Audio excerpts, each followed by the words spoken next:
Bismillahirrahmanirrahim. Assalamu alaikum, dear students of class 9th. Dear students, today we are going to start another topic of the frog, that is circulatory system of the frog. Okay, so in this topic you will learn about the structure and function of the heart. So what is the structure and what are the functions of the heart? Okay, so dear students, look at this picture. This is the heart of the frog. Okay, what is this? This is the heart of the frog. And one important thing that you have to memorize, that you have to keep in your mind, that the heart of frog is consist of 3 chambers. And you know that the heart of the humans contain 4 chambers. ठीक है, हमारे दिल के total 4 जो है वो chambers होते हैं. ठीक है, लेकिन जब हम फ्रॉग की बात करते हैं तो जो फ्रॉग की हार्ट होती है, ठीक है, उसके टोटल कितने चैम्बर्स होते हैं? 3 चैम्बर्स होते हैं. Okay, so now look at this picture and I will tell you about the heart of the frog, that how the chambers are divided and what are the functions of these chambers. So first of all, the heart of the frog contain 3 chambers. ठीक है, जो frog की heart होती है उसके total कितने chambers होते हैं? 3 चैम्बर्स होते हैं. Okay, so this one is called right atrium. Right atrium, okay, which is also called the right auricle. Okay, and this one is called left auricle or the left atrium. Left atrium or auricle, these both are the same things. Okay, so these are the 2 chambers of the frog. Number 1, right atrium. Number 2, left atrium. And number 3rd chamber of the heart of the frog is called the single ventricle. This is a single ventricle. Okay, as you know that the heart of the humans is divided into 4 chambers, but the frog's heart contain only 3 chambers. Number 1, right atrium. Number 2, left atrium. And number 3, single ventricle. You may also call the auricle. Okay, so this is the heart of the frog. Now dear students, look at this heart. This is a conical in shape. What is the shape of this heart? It is conical in shape. ठीक है, जब हम इस frog की heart को देखते हैं तो इसका ये कोना निकला हुआ है हमारे हार्ट की तरह बिल्कुल, तो तभी हम कहते हैं कि ये क्या है? कॉनिकल है शेप में. ठीक है, now here is an other thing. This is an iota. Iota हम आर्टरी को बोलते हैं. ठीक है, अब ये जो आयोटा है फर्स्ट डिवाइडेड है ये 2 ब्रांचेस में, देन ये डिवाइडेड है कितनी ब्रांचेस में? 3 ब्रांचेस में. ठीक है, अब फ्रॉग की हार्ट में ये बात याद रखिएगा कि ये जो फ्रॉग की हार्ट होती है, इसके पहले जो है वो इसको हम ट्रंकस आर्टरोसिस बोलते हैं, क्योंकि ये ट्रंकस रीजन्स बैक रीजन से अराइज होती है. ठीक है, तो ये फर्स्ट जो है वो डिवाइड होती है 2 पार्ट्स में, देन डिवाइडेड होती है कितने पार्ट्स में? 3 ब्रांचेस में ये क्या होती है? डिवाइड होती है. ठीक है, जिस तरह ये कोई एक ब्रांच हो गई. ठीक है, ये ब्रांच पहले कितनी है? 2 है. देन ये 2 कितनी ब्रांचेस है? 3 ब्रांचेस है. ठीक है, तो फ्रॉग की हार्ट में इस तरह है कि ये जो है वो हार्ट जो है, ये जो ब्रांचेस है, ये पहले 2 ब्रांचेस है, ये नंबर 1 और ये नंबर 2, देन ये 3 इधर से और 3 इधर से. ठीक है, so let's start about the structure of the heart. Okay, so now you will know about the heart of the frog.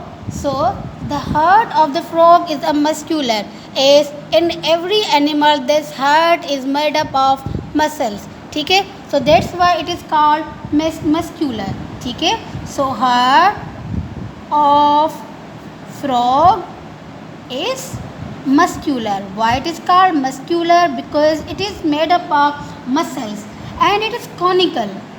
Conical, why it is called conical?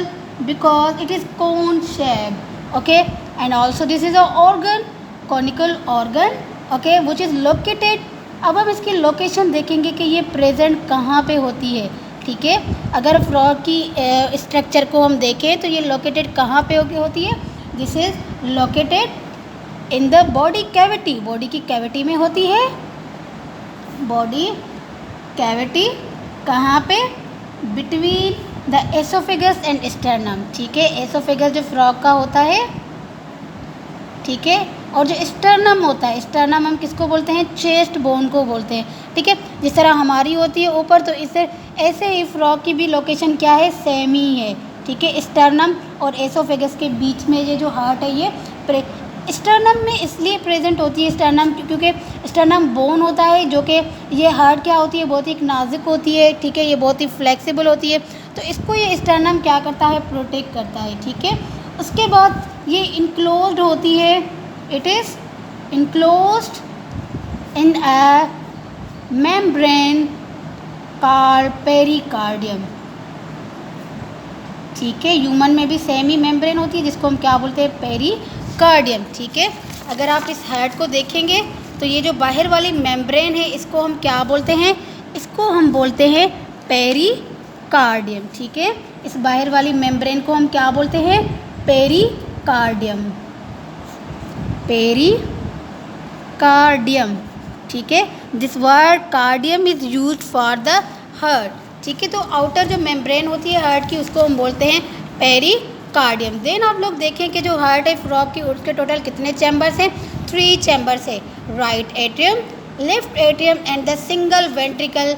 In our body the heart contain 2 ventricles. This ventricle is divided into 2 parts, right and left, but in frog this is a single ventricle. Only one ventricle is present in the frog.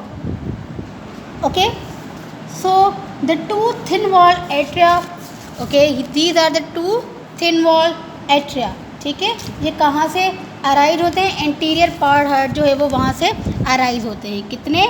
2 thin, बिल्कुल ये thin होते हैं, ठीक है, thin होते हैं, thin walled होते हैं, जिनको हम क्या बोलते हैं? एट्रिया, यानी कि ये आर्टरीज होती हैं, ठीक है। एट्रिया जो कि अराइज होते हैं कहाँ से?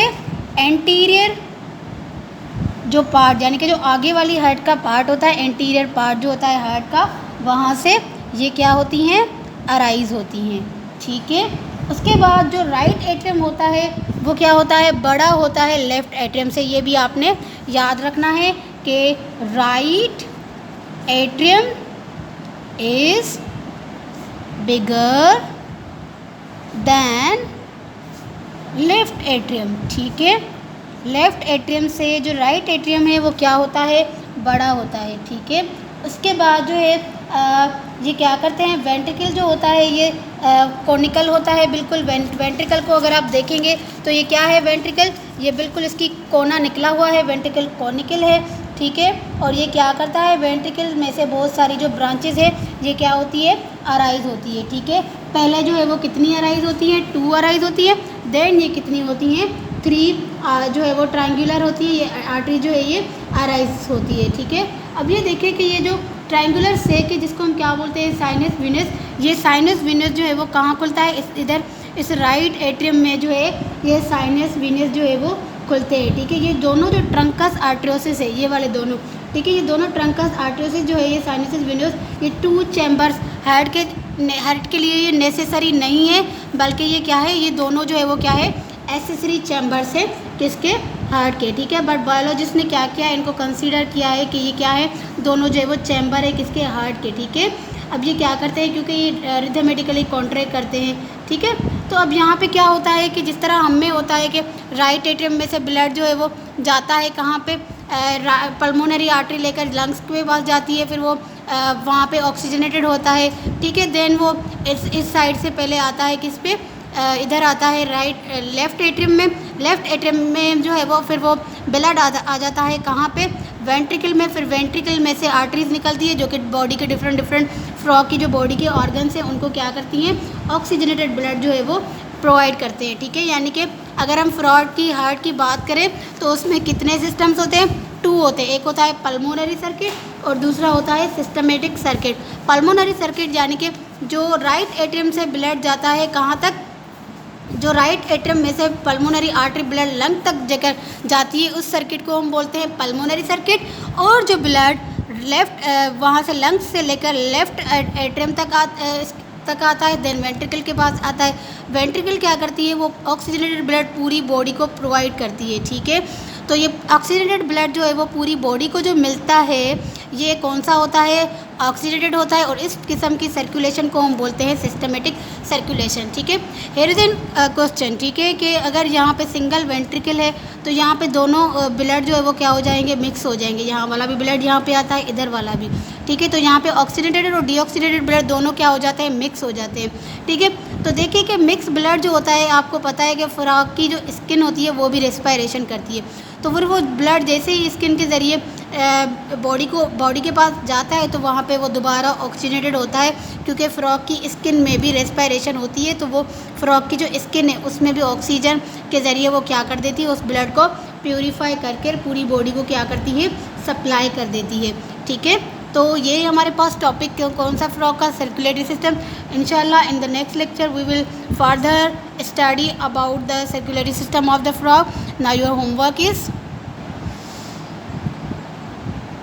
you have to send me this you have to share this topic and also draw the diagram of the heart and send me on the WhatsApp, and also your homework is you have to make at least 15 MCQs from this topic. Thank you dear students. Allah Hafiz.